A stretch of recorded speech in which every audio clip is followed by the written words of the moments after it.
Hello, good morning. I'm Bart Poulson, and thanks for joining me on the Data is for Doing live office hour. And I'm thrilled today to be joined by Serena Huang, um, one of my LinkedIn Learning co-authors, but also an expert on the use of data and AI to promote organizational wellness and well-being.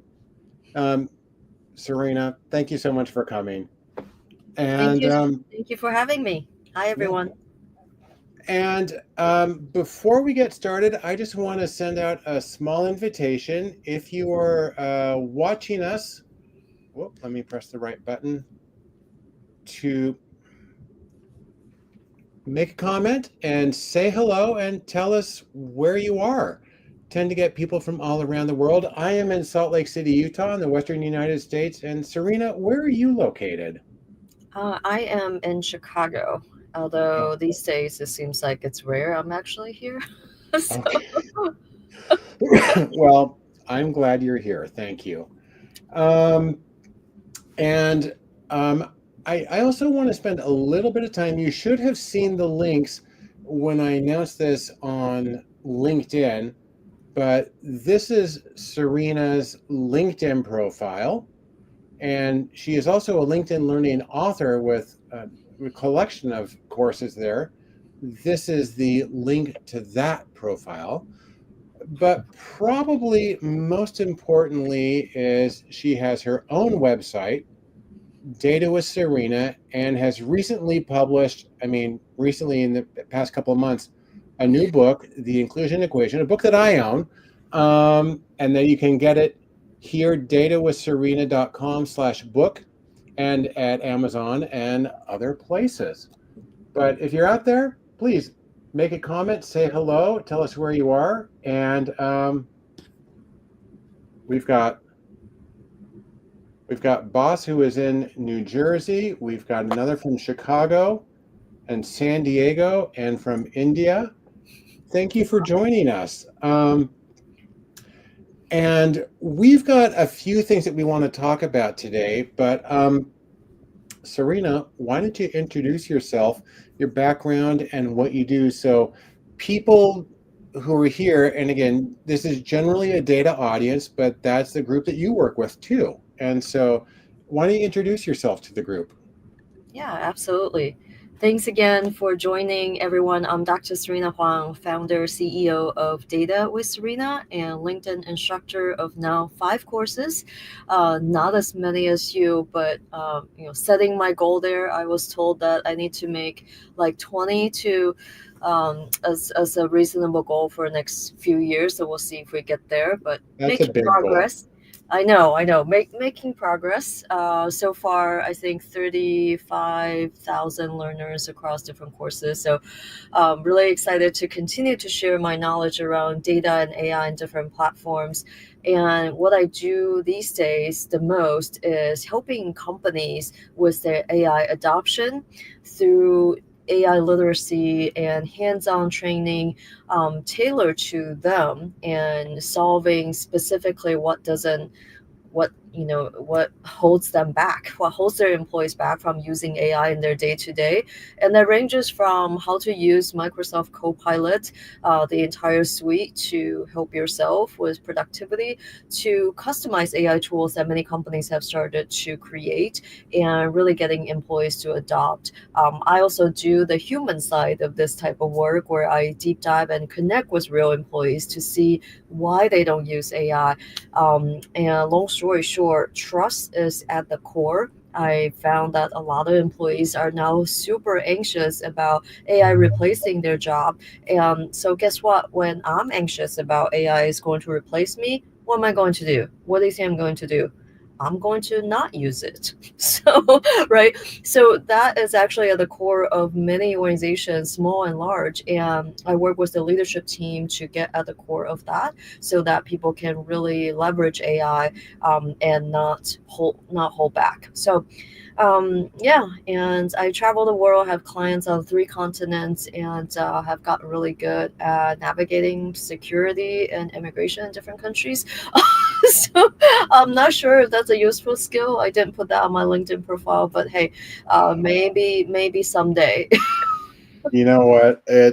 Every little bit helps. It's fabulous. Um, Now you also have I mean, okay, so your PhD is in economics, Yes. and you worked in industry for about 10 years, Yeah. doing mostly people analytics, I believe. Is that correct? Yes. Yeah. So yeah, helping companies use data analytics when it comes to people related decisions like hiring, compensation, promotion, leadership training, and so on.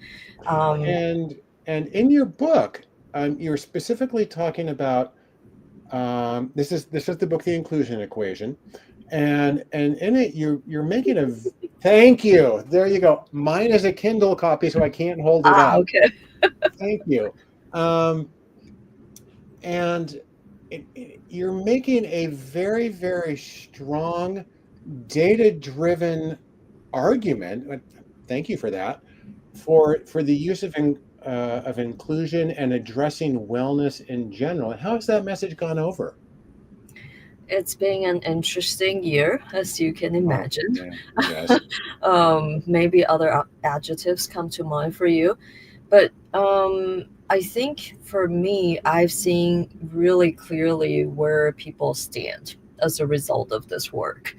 Before there's a lot of supporters of inclusion and well-being, and you didn't always know whether or not they were saying those things because they feel like they had to. And now we live in a world, at least in the US, where you no longer have to. And what that means is the people who are supporters, they are strongly believers of these concepts that inclusion is part of well-being, and you can't feel well if you feel excluded at work all the time, and that well-being is connected to performance because you can't perform and be productive if you are sick. So these really fundamental core concepts that I think over the past few years we've gone through ups and downs, and is this just a PR stunt or is this real? And now we're at a place where no one is really pretending anymore because they don't have to. And personally, I'm slightly sad and about the whole situation, of course, and frankly still digesting, and there's so much going on every single day. And but I'm actually glad that the people who are supportive, they are, I know who they are now. And the mask has come off, and like I think even for the non-believers, right, even for the non-believers who maybe weren't happy they had to push this agenda on behalf of the company, now with everything changing, I think now data and AI are even more important. Because guess what? You might have this might be the last year of that free budget from the prior year where you don't have to justify why you need it. It's not going to be the case going forward. So how are you going to keep that, whether it's a wellness app for meditation, whether it's a learning program, whether it's developing future leaders, whatever the program you have to justify the cost going forward. And I teach people how to quantify that ROI so that their CFO will listen. And I think that's more important than ever.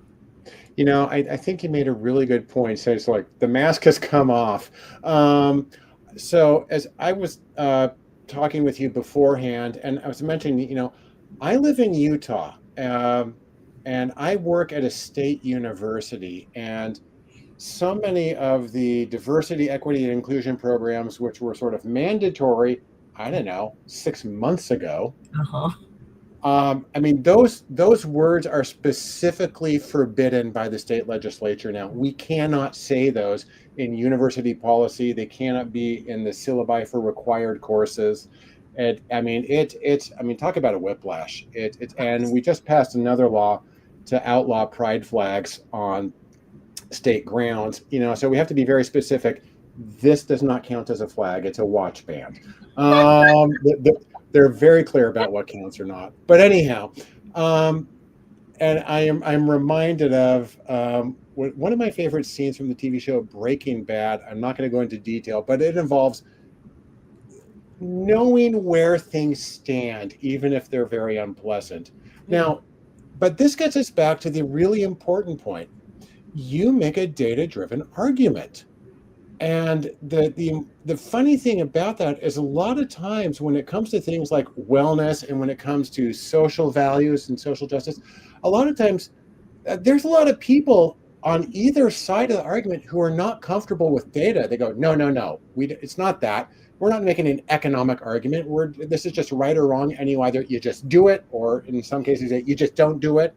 But you're making a very strong economic argument. And tell us,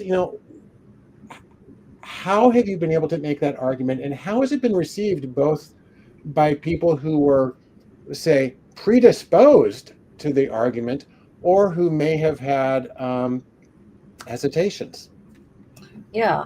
For me, in conversations with both sides of the spectrum, the people who were open to it are really happy to see there's now a way to justify and quantify their impact further, because it was always touchy feely and you can quantify this, and I disagree. I think you can quantify and measure anything. You just need to choose to do it and choose to do the hard work, You right? and me, both in the social sciences, we both agree. My PhD is social psychology, yours is economics, and we go, of course you can measure it. Yes, exactly, exactly. And then for the people who are hesitant, I being able to open their eyes to some of the stories and data points that they weren't aware of before. So, for example, we sort of know if you are sick, you can perform well. But there's actually studies that have shown that employees who feel like their company care about their well-being perform much better. And and so actually it's one of my favorite survey questions to include. I used to run engagement surveys for large companies, and one of them I will always include is my manager, my direct manager, supervisor, whatever languages, cares about me as a person. Just let that sink in for a second. Do you think your manager cares about you as a person? Do they know what you like to do outside of work? Do they know if you have family? Do they know if you have pets? Do they know whether or not are first generation college grad? I mean, whatever that is, a lot of times our managers don't spend the time get to know us as a person. And if you don't get to know me as a person, you cannot possibly care about me as a person. So, anyways, there's a lot of studies that have shown the connection that's really strong. And then the other piece I shared is a lot of people actually cover part of the identity at work, sometimes without knowing it, and it is a way to fit in, is a way to feel like they belong and be included, because no one wants to stick out, right? Like, we are social animals. We don't want to be the only of something by choice. I realize I'm often the only in most of the rooms I walk in, and yes, I got used to it. I have ways to cope and all that, but naturally it is not an ideal state. If I can choose, I went up for that, right? And so, what does covering mean? Covering means there's part of your identity that you maybe downplay. That could be perhaps you are a child-free person, and most people are parents, and you feel like you can't engage in those conversations. On the other extreme, you could be a parent with young kids, and everyone else around you have older kids, so they have pickup problems, and you don't talk about having to leave earlier to do that. It could be even adjacent kind of covering, where you have a child, where you have a cousin who is trans, and you don't talk about, when someone brings it up, you don't talk about it. You don't take a stand. You just kind of hide from the conversation. Those are all examples of covering. It's not just so much like back in the days when people don't show their family picture on their desk anymore. And some of it can be almost unconscious, and you don't know. You just do it because you don't want to be excluded from a party. You want people to know that you can relate to them and they can relate to you, and it's very normal. But what happens is that people have responded that when they realize that they are covering, 70 plus percent said is detrimental to their mental health, to their sense of self even, and that number is even higher, 90 plus percent for people of color.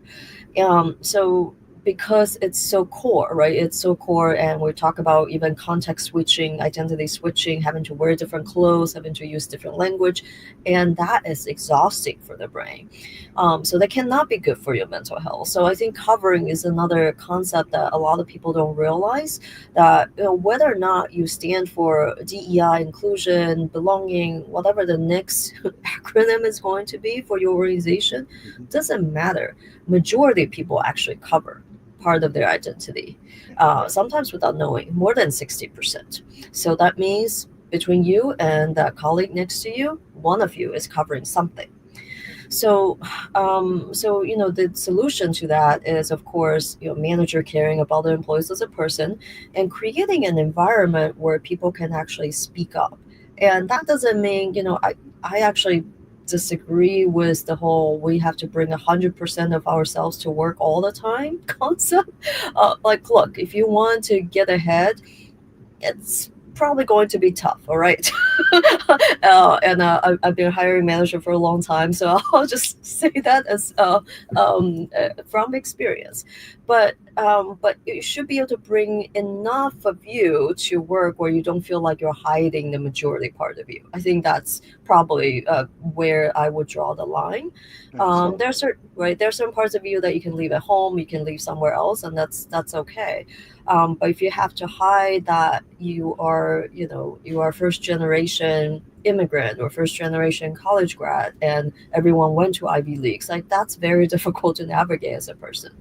Yeah, I'll tell you, by the way, my school is a little unusual in that over 30% of our graduates are in fact first generation college students. Oh, So it's wow, something that we that is celebrate. We're a huge school too, so we celebrate that. Now, I want to come back to an earlier premise and something that you address very specifically in your book and in your other work. You have this very strong, well-developed background in really in the human aspect of organizational functioning, but you're bringing up AI, and I know that you draw the connection between those. And I would love it if you take a few minutes and bring those together for us. which, oh gosh, we don't have that much time, so be No, we specific. help, don't. help me out here. Which Well, specific so word? so in AI, I mean, obviously, the first thing I think for a lot of people is the concern that it's going to take their job away. I mean, you and I both create video courses Yeah. online. Yes. That can be immediately replaced today by AI. So I get anxious about that. Yeah. But anyhow, Yeah. but there's a second issue, and that is, and this is something that I talk about. I make courses that talk about AI. I have one called AI Accountability on LinkedIn.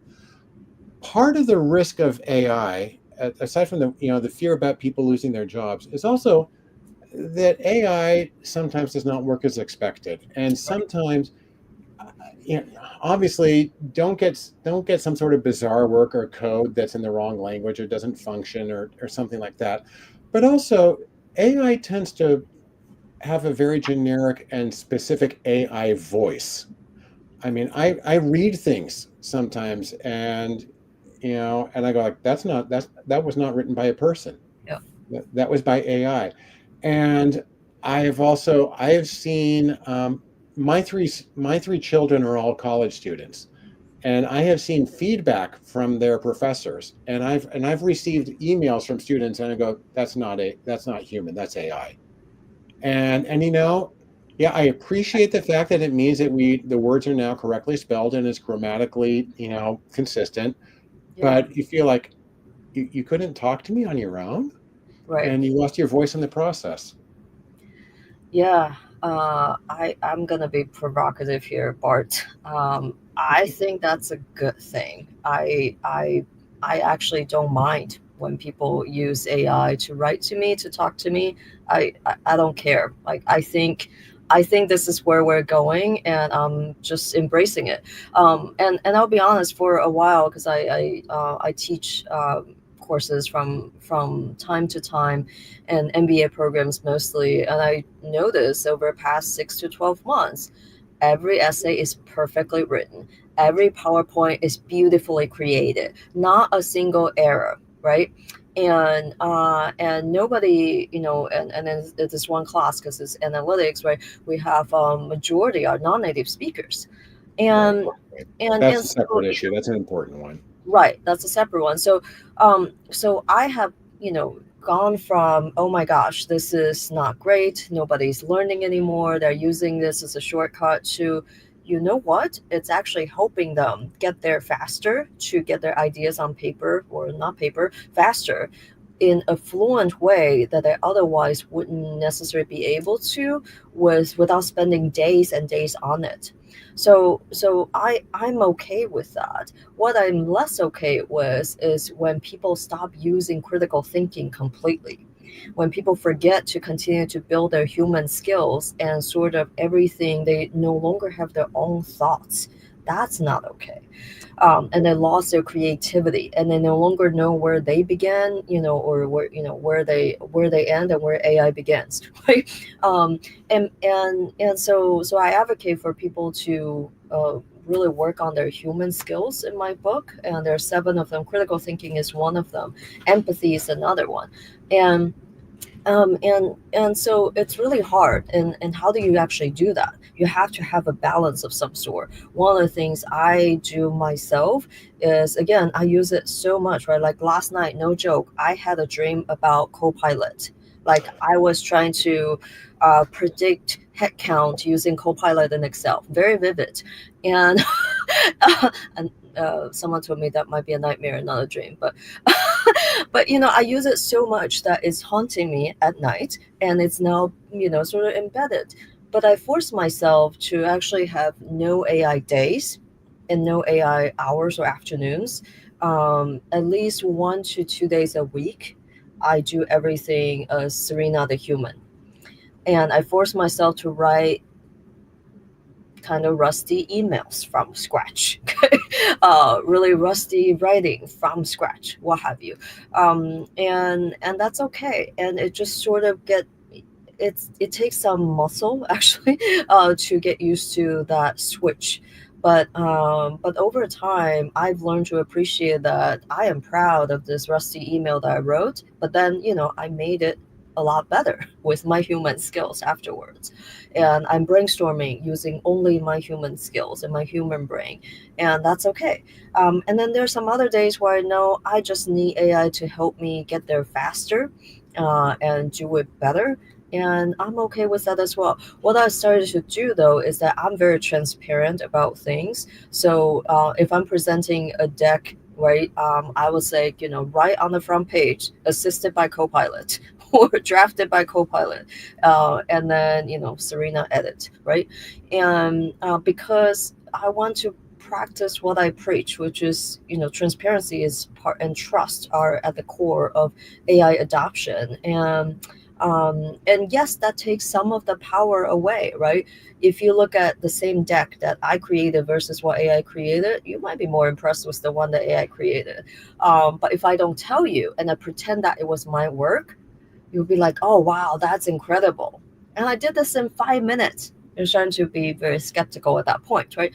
So yes, showing that you use AI increases the transparency and trust, but also takes the magic away. So where is that? Where is the line? I think we are still figuring out as a human race, how to handle that. And like think about in the HR context, how do you do performance ratings, right? At what point do you give a bonus to the AI co-pilot? I don't know, right? But it's been great help. Should we compensate it? And I say that not quite as a joke, because back in the days I was the head of HR operations, and we're giving IDs to bots that help with payroll Interesting. years ago, right? And so they had names, we get them funny names and things like that. Fast forward to today, maybe at some point a different version of GPT will get a name and ID in your HR system. Okay, that's a fascinating one. By the way, I want to point out about 2 months ago, when I did my office hour, I actually had my daughter, Zoe, on as my guest because she is a master at using ChatGPT to facilitate her studying, where instead of her asking it questions and it giving the answers, she flips it around. It asks her questions and she gives the Nice. answers, and she uses it really as a private tutor. And I thought it was Yeah, amazing. So I wanted to have her demonstrate that so I could share it with my own students. amazing. That Yeah. is great. Great use case for sure. So believe it or not, we've got 1 minute left. Um, so our time, do me a favor, hold up your book again. I want people to All notice right. where to get more Serena. All right, the occlusion equation. So this is the one big book right now. Serena also has a collection of courses available on LinkedIn Learning, and she can be contacted in her own website for in-person as well. But if you want to give us just one very, very short takeaway message for people who are working with data, but are also concerned about the human element around them, give us a closing message. Um, be courageous, keep learning, and figure out what AI is good at and what you are uniquely good at, because that's going to continue to evolve. And I love to keep the conversation going. So if you're using AI for cool use cases, share with us. And I do daily, sometimes multiple times a day, post on LinkedIn. So let's keep the conversation going. So, folks, thanks again for joining us. As a reminder, this session was recorded and it will be available immediately afterwards on LinkedIn, on Facebook, and on YouTube. And so you can get it there. And also, please reach out and connect with me. Let me know how I can help. And please reach out and connect with Serena, who's got a wealth of experience and things to say. She can support you in that too. And Serena, with that, our time is up. Thank you so much for joining me today. Thank you for having me. Bye, everyone.